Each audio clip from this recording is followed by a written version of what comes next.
I step outside into a cacophony of nature, an off-grid escape in the west of England. Any deviation from the beaten track comes with moments of uncertainty. Is this the right dirt track? Is our progress going to be thwarted at any moment by an impenetrable thicket, or worse still, an implacable landowner who will force a ham-fisted reverse? As it turns out, we are only temporarily stalled by two male peacocks jousting in the middle of the lane in a kaleidoscopic blur of feathers and fury. We wait for them to retire to the grass verge and continue to bounce up the track until we see a sign for our cottage pointing to the left. This leads us deeper into a woodland of oak, ash, birch, and Douglas fir, until we finally see a brick and stone house standing in a clearing set back from the trail. From the outside, Van Cottage looks like a pioneer homestead, with a crooked stone chimney to one side and a metal-roofed veranda to the other. Around the corner there's a wood-fired hot tub, and beyond the garden fence in a little forest glade is a small brick dunny.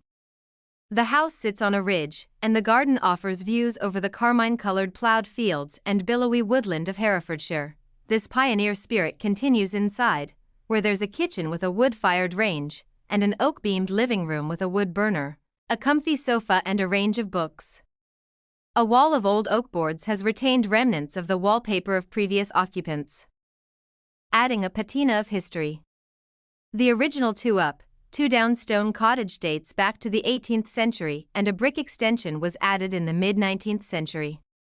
Upstairs, there are two bedrooms, a shower room and a sink overlooked by a mirror encased in an old leather horse collar, in keeping with the cottage's farm laborer origins.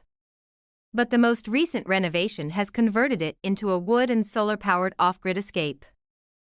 My own idea of an off-grid escape has roughly conformed to the same blueprint since I read a line in Albert Bigelow Paine's The Tent Dwellers many years ago, then away to the heart of the deep unknown, where the trout and the wild moose are, where the fire burns bright and the tents gleam white under the northern star.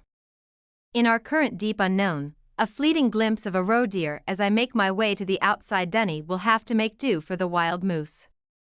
But we get the fires burning bright in the stove and the hot tub, and then strike out around fields of buttercups and clover to walk down to a lake stocked with trout on the nearby Whitfield estate. As I cast a line out over the water, a red kite circles in the thermals above, and the chirrup of a redstart in an oak provides the melodic soundtrack.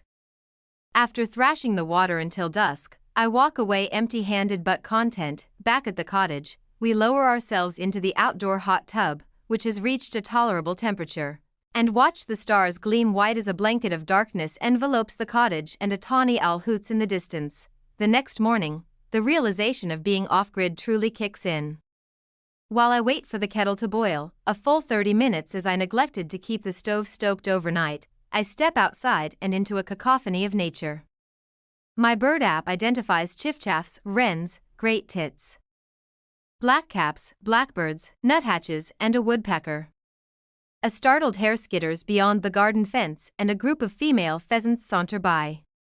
The only thing missing from this Disney-esque scene is a flotilla of butterflies. The thing about waiting for a kettle to boil is that it forces you to slow down.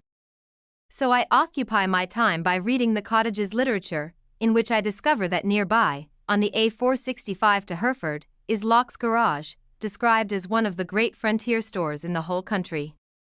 The notion of a frontier store in the UK is new to me, but it plays perfectly into my romanticized notion of backwoods living. The reality, when I arrive at Locke's Garage later, is a little more prosaic. It's a petrol station with a Londis storefront. But I soon discover that it's so much more besides. Outside, the fruit and veg shelves display trays of giant papaya, agave leaves, dragon fruit, lychees and nashi pears. And inside, the fridges are laden with grass-fed Hereford beef and rare breed pork, some from the owner's own farm. There's cheese from Hereford and Wales, and local beers and wine.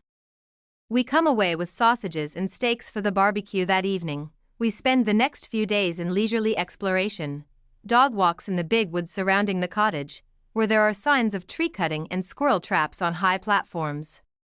One day, we walk down into Kilpeck village, where grotesque medieval motifs guard the porch of the Church of St. Mary and St. David, which architectural historian Nicolaus Pefsner described as one of the most perfect Norman churches in England. We explore the ruins of the Norman Motte and Bailey Castle overlooking the church, and a painterly landscape beyond of barns and grazing Hereford cows. We stop for lunch at the Kilpeck Inn, where we dine on sea bream with cauliflower and brown butter puree, and local cider, before walking it off on a stretch of the Herefordshire Trail.